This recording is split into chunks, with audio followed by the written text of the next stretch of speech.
Srinath Reddy Mittapalli YouTube channel స్వాగతం అన్న నమస్కారం. నేను మీ శ్రీనాథ్ రెడ్డి మిట్టపల్లి. ఇవాళకు వచ్చి ఫిబ్రవరి 28, 2025 సంవత్సరం. ఇవాళ ముఖ్యాంశాలకు వచ్చినట్లయితే సౌదీ అరేబియాకి సంబంధించినటువంటి నెలవంక వీక్షణ కమిటీ ఇవాళ నెలవంకని చూసినట్లు, దాంతో ఈ పవిత్ర రమదాన్ మాసపు మొదటి రోజు రేపేనని వాళ్ళు తెలియజేశారు. కువైట్కి సంబంధించిన గవర్నమెంట్ కూడా రేపే కువైట్లో రమదాన్ మాసం మొదటి రోజు ప్రారంభమవుతుందని చెప్పేసి తెలియజేశారు. సో కువైట్లో ఉన్నటువంటి ముస్లిం సోదరులు ఎవరైతే ఉన్నారో వాళ్ళందరికీ కూడా రమదాన్ కరీం అండి, రమదాన్ మాసం ప్రారంభం సందర్భంగా శుభాకాంక్షలు తెలియజేస్తున్నాను. అలాగే మన భారతదేశంలోనే కాదు, అన్ని చోట్ల ఎక్కడైతే ఉంటారో ముస్లిం సోదరులు అందరికీ కూడా ఈ రమదాన్ మాసం ప్రారంభం సందర్భంగా శుభాకాంక్షలు. సో ఒక కువైట్లోనే కాదండి, మ్యాక్సిమం అన్ని గల్ఫ్ కంట్రీస్లోనూ ఇదే రమదాన్ మాసం అనేటువంటిది రేపటి నుంచే ప్రారంభమవుతుందని చెప్పేసి ఆల్రెడీ యూఏకి సంబంధించిన గవర్నమెంట్, ఖతార్కి సంబంధించిన గవర్నమెంట్, ఓమన్కి సంబంధించిన గవర్నమెంట్, సౌదీ అరేబియాకి సంబంధించిన గవర్నమెంట్ అన్ని వెలువడించాయి. అయితే మన భారతదేశంలో ఎప్పుడు ఉండొచ్చు అనేసి అంటే, మన భారతదేశంలో మాత్రం మార్చి 2వ తారీఖున ఉంటుందండి. మార్చి 1 రేపు ఇక్కడ కాబట్టి మార్చి 2 మన ఇండియాలో ఉంటుంది. అలాగే ఆస్ట్రేలియా అయితే కనుక మార్చి 1 అంటే రేపేనండి ఆస్ట్రేలియాలో మాత్రం. ఈ మలేషియా, ఫిలిప్పీన్స్ ఈ దేశాల్లో మాత్రం మన ఇండియాతో పాటుగా ఎల్లుండి నుంచి అయితే కనుక రమదాన్ మాసం మొదటి రోజు ప్రారంభమవుతుంది. అలాగే కువైట్కి సంబంధించిన అమీర్ అయినటువంటి షేక్ మిషా అల్ అహ్మద్ అల్ జబర్ అల్ సాబ్ గారు ఎవరైతే ఉన్నారో ఆయన కువైట్లో ఉన్న ప్రజలందరికీ రమదాన్ మాసం ప్రారంభం సందర్భంగా శుభాకాంక్షలు తెలియజేశారు. అలాగే మిగతా గల్ఫ్ కంట్రీకి సంబంధించినటువంటి అధికారులు ఎవరైతే ఉన్నారో, అలాగే ముస్లిం పెద్దలు ఎవరైతే ఉంటారో వారందరితో కూడా ఆయన ఈ విషయం అయితే కనుక పంచుకోవడం జరిగింది. అంటే ఒకరికొకరు శుభాకాంక్షలు అయితే కనుక తెలియజేసుకున్నట్లు తెలియజేస్తున్నారు. కువైట్కి సంబంధించినటువంటి మున్సిపాలిటీ కువైట్లో ఎవరైతే అక్రమ నిర్మాణాలను చేపట్టింటారో అలాంటి వాటిపైన చర్యలు చేపడుతుంది కదా. సో ఇందులో భాగంగానే వీళ్ళు కొన్ని కళ్యాణ మండపాలకి వీళ్ళు నోటీసులు ఎందుకు ఇవ్వడం జరిగింది. ఎందుకంటే వాళ్ళు నిర్మించాల్సినటువంటి ప్లేస్లో కాకుండా ప్రభుత్వ స్థలాల్లో వాటిని ఆక్రమించి నిర్మించడం జరిగింది. దాంతో వాళ్ళకి గడువు అయితే ఇవ్వడం జరిగింది. 48 గంటల పాటు 48 గంటల లోపు వాటిని తొలగించమని చెప్పారు. ఎవరైతే వాటిని తొలగించలేదో అలాంటి వాటిని ప్రస్తుతానికి తొలగిస్తున్నట్లు వాళ్ళు తెలియజేశారు.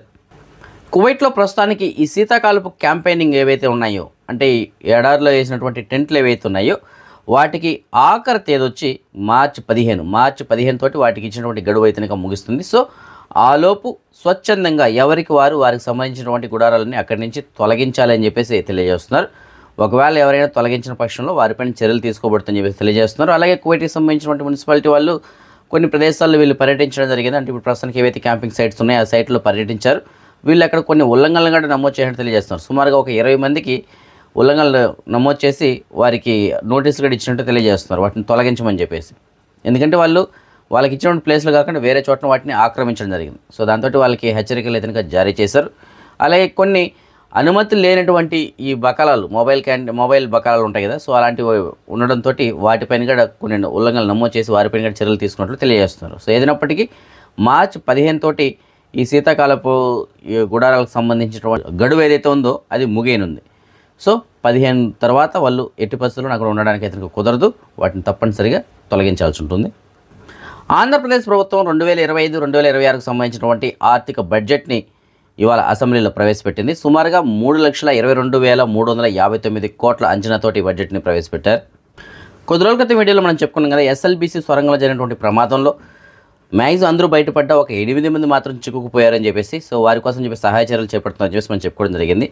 అయితే ప్రస్తుతానికి ఆ 8 మంది కూడా ప్రాణాలతో లేనట్లు తెలియజేస్తున్నారు. అయితే వారికి సంబంధించిన మృతదేహాలు అయితే ఇంకా వెలికి తీయాల్సి ఉంది. ఎందుకంటే అక్కడ భారీగా ఈ బురద అయితే పేరుకుపోయింది, నీళ్లు ఉండిపోయాయి. సో దాంతో ఆ బాడీని తీయడానికి చాలా కష్టమైతే ఏర్పడుతుంది.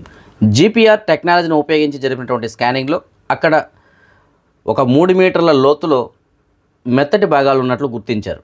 అవి బహుశా వీళ్ళకి సంబంధించినట్టు అయి ఉండొచ్చు అని చెప్పేసి భావిస్తున్నారు. అయితే అది ఇంక వేరే ఏదైనా కూడా అయి ఉండొచ్చు, కానీ ప్రస్తుతానికి మాత్రం అవే అని చెప్పేసి భావిస్తున్నారు.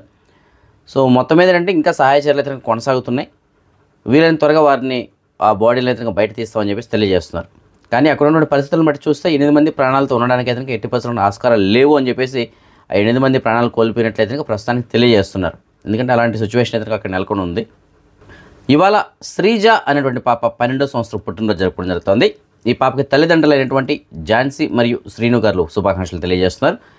ఇంకా ఎవరైనా మన సబ్స్క్రైబర్స్ యొక్క పిల్లలు వాళ్ళు పుట్టినరోజు జరుపుకుంటుంటే వారికి కూడా నా తరపున, అలాగే మన ఛానల్ సబ్స్క్రైబర్స్ అందరి తరపున పుట్టినరోజు శుభాకాంక్షలు.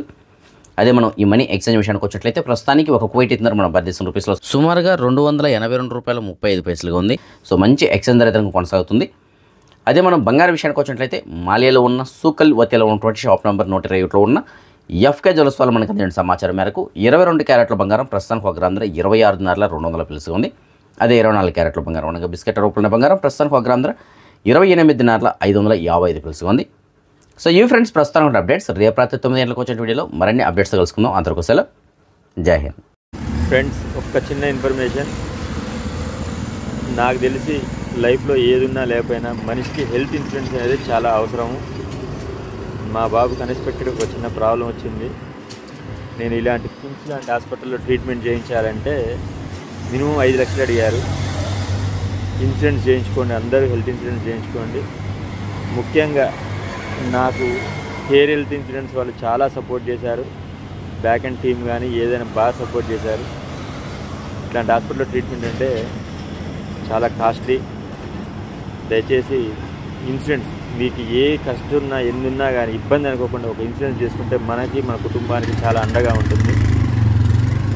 ఇక్కడ ఉన్న దాంట్లో అయితే 100% సక్సెస్ రేట్ ఉన్నది నాకు తెలిసి కేర్ ఇన్సూరెన్సే. Thank you friends.